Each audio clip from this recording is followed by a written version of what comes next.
Violetta from Modern Day Pirates again, and I'm here with these awesome dudes. Now tell me your name and what you do.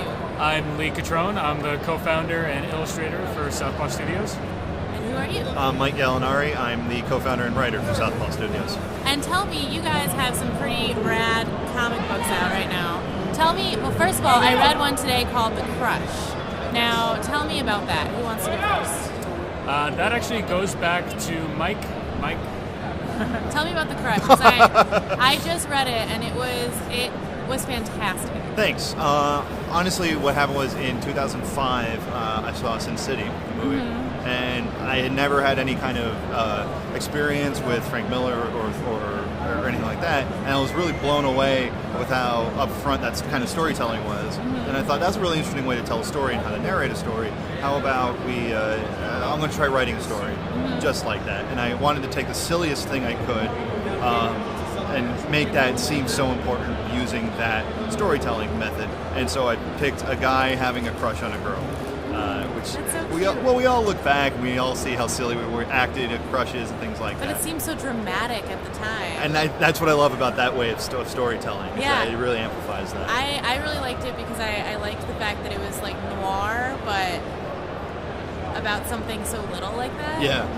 And so it was like making something so tiny, like so big. Because that's how it feels in your life when it's happening. Sure. And when you look back, know? It is so insignificant. Yeah. So well, I just wrote Yeah. that as an exercise, and then Lee, the word got back that he needed something written to illustrate for his portfolio, and a mutual friend kind of connected us with each other. Yeah. I am not a writer by any means. I am not a writer.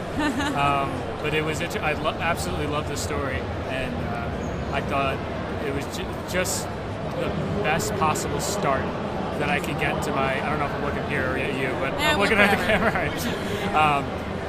I was just looking for the best possible start to my comic career, I guess if you could even call it a career. Yeah. But it was a good story to do right out of the gate because it didn't have any kind of. I don't know. It was just as realistic as possible. It was mostly, since he wrote it as a short story, it was a whole lot of description and not a lot of action. So I kind of had to sit there and I had to interpret. Yeah. And I had to figure out scenes for the most part for myself. Figure out how I was going to attack it, how facial expressions were going to be selling a lot of this, and it was definitely a good place to start. It was one of the more difficult things that I was going to do at the time. What was interesting was that we went to schools that were close to each other, right down the road from each other, so we could see each other a lot.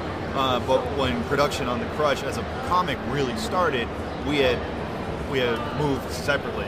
So we had to do everything over the phone and over emails and videos and stuff like that. And one of the things that caused us to continue was we saw like how similarly we saw things. When he gave me the first pencils, the storyboards for The Crush, I told him this is exactly how I saw it in my head when I was writing it. And that's wonderful. And over that distance to work so similarly and so so well together. Yeah. Well, what's your other project that you're working on that is super successful and sold out? I'll take this one. Yeah, it's Under Red Sky, and it's a western that when we decided we were going to work on The Crush, it's a western that we discussed at a bar, really randomly for like an hour or so. Best ideas. Yeah, exactly. As a possible second project. So 3 years after graduating college, we finally got into it. And Under Red Sky is a kind of a. I'm going into our pitch now. But that's good. We've just been practicing it for the past 2 hours, trying to tell people. Very classic Western tale about revenge, of course. And what's interesting about it is that it more so than anything focuses on the journey towards revenge, as opposed to the actual vengeance itself. We won't get into it, but. We're on the 4th issue. We just debuted the fourth issue this weekend here at C2E2, and that's just now getting into the main character Sean making his first strides at seeking out the people that killed his family. As a writer, I was very influenced on this project by Sergio Leone's westerns, which are very long, but not without being boring. They're sort of contemplative and things like Yeah. that. And that's sort of what the theme of this first part of the story has been, going into that. And then the more action-y starts to pick up, and then it sort of blends together. That's awesome. Hopefully it's very satisfying. It's been very satisfying to write and to see brought to life by Lee. Sweet. Well, I always ask this question to people. What is your favorite comic to read that is not your own? That is not my own. I am Yeah. a huge Green Lantern fan. Sweet. Are you excited about this movie? Because I am a huge Green Lantern fan, I'm going to go ahead and say that I am managing my expectations of it. You don't want to get your hopes up too high? I really don't. And that first trailer didn't help. No, I know. He looked like angry Ben Stiller for most Right? of it. It was weird. Yeah, I trust him if he's directed well.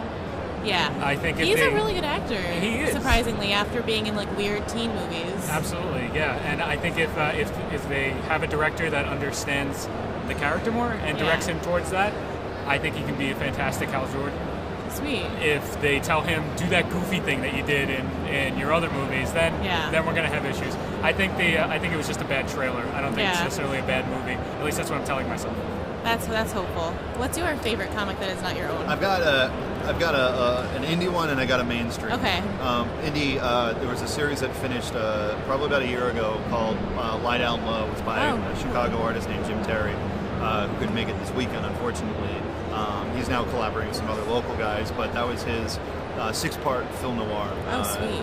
style story. It's very good. If you're in Chicago, it's a lot of Chicago-ness to it. It's very hard-boiled. It's excellent. As far as mainstream, on the almost flip side, Booster Gold. I love Booster Gold because it's silly. Yeah. It doesn't take itself too seriously. Silly is good. It kind of lampoons everything I don't like about superhero comics. Yeah. And it's kind of satisfying to read. That's awesome. Well, do you guys have a website where people can check out your stuff? We do. It is. It's long. It's www.southpawstudioscomics.com. Sweet. I will put this up on the website. And also for updates, you can check us out on Facebook. Our Facebook is facebook.com/Southpaw Comics, and on Twitter, it's at Southpaw Comics. Awesome. Well, thank you so much, guys. Thank you. Thank you. And from C2E2, it's Amanda.